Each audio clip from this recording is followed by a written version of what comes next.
So I don't think we're anywhere close to sealing the ceiling on what we are capable of with US shale. The biggest problem we've got in that space is that all shale crude is ultralight and ultra sweet, and most of our refiners prefer to deal with heavier and sour crudes. And so at the moment, we've got this disconnect where we export the light sweet, we import heavy sour in order to refine.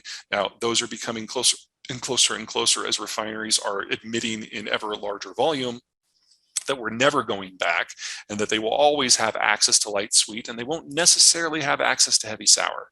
But that is a transition issue more than a problem.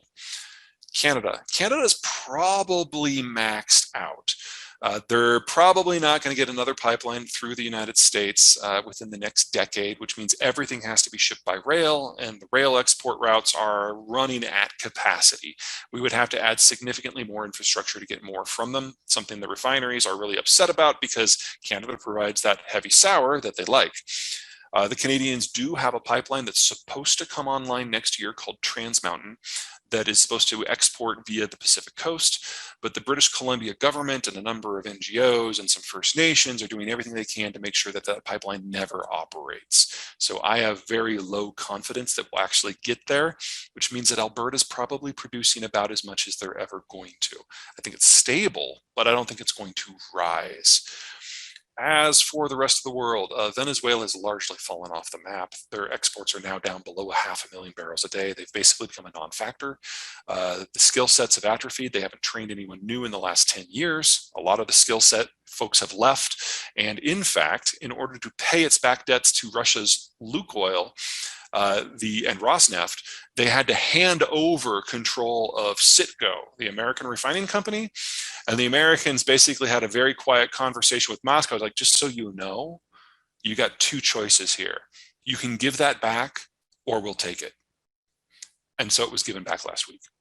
So Citgo is back in American hands. The question is how to divvy up the shares among people who are owed money by either the Russians or Venezuelans. So we've actually had stealthily the largest nationalization in American post-World War II history, very much under the radar. Let's see, what else? African offshore looks, sorry. We're building a couple small new ones, but what's really happening is the existing footprint of the existing refinery stock is all being expanded. So we've added roughly 4 to 5 million barrels per day of distillation capacity over the last 7 years. And that's in addition to a little bit of distillation that we're doing in order to prep our light sweet crude for export. We pull out some of the natural gas liquids to process them locally. So we're doing it. We're just not increasing the number of refineries. We're just increasing our overall capacity.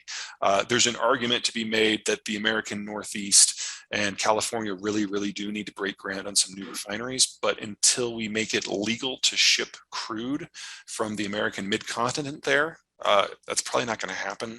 We've got this weird law called the Jones Act that says that any cargo shipped between any two American ports has to be on a vessel that was built in America, is crewed by Americans, is captained by an American, and is owned by Americans. And any foreign ship that comes in, once they drop or pick up cargo in a specific port, they then have to go to a different country before they can come back to a different port. And then we made it very difficult for us to ship product within our own system, or even crude within our own system. If you're in Texas, this is broadly working for you because it means you've got a captive market. You get as much of the crude as you want, but it does raise unnecessarily the cost for energy products on the coasts. In terms of other energy output, Chinese output continues to decline. Middle Eastern output is stable, kind of. There's been a lot of news recently that there's more Iranian crude hitting the market. That is not true. What's happened is that some of the Iranian crude that was using black market methods of avoiding the sanctions have now found gray market methods of avoiding the sanctions, and so it's a little bit more visible. That's the only difference there. Saudi Arabia has reduced its output by another 1 million barrels per day, or at least they say they're going to. Look at what they actually do. The last time they said they were going to cut output by 1 million, they actually raised it by 250,000 barrels. Saudi's playing a weird game here. they know now, it's really sunk in that the Americans don't like them very much and that the Americans will never fight a war for them.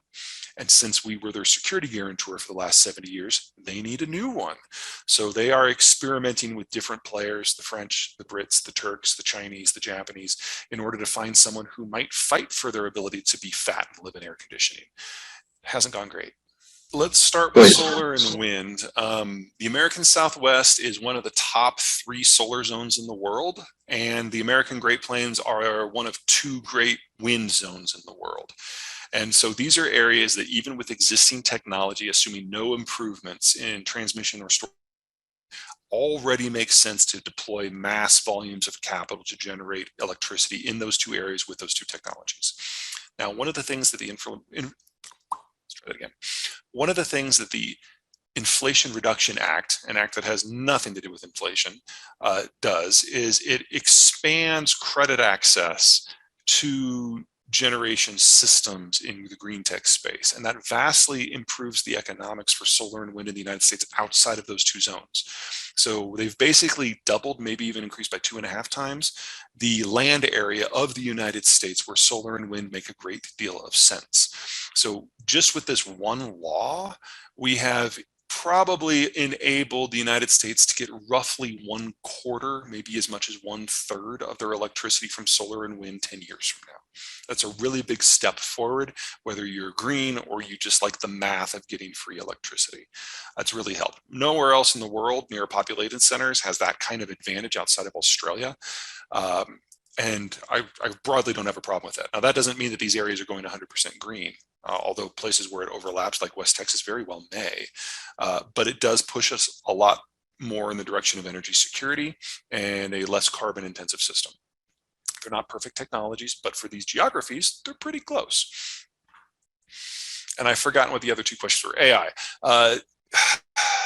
I'd hate to be a copy editor right now. There are a lot of value-added industries that are really focused on rote memorization, and grammar is one of those skills where AI is proving very successful. For those of you in the legal profession, I'd hate to be a paralegal right now because a lot of that supporting network that requires the ability to go and research mass volumes of case studies, AI can do that with a few clicks. So productivity in these sectors may advance so quickly that we just don't need as many people in those sectors. Now, this doesn't overly concern me from an employment point of view, because anyone who has the tenacity to be an English major or paralegal can very easily retrain on different skills. These are people with pretty flexible minds. But for the moment, the only sectors where I see AI really digging in are things like that. It is possible that if we fast forward 5 years, that list will expand to include things like engineering and design. We're not there yet. It's not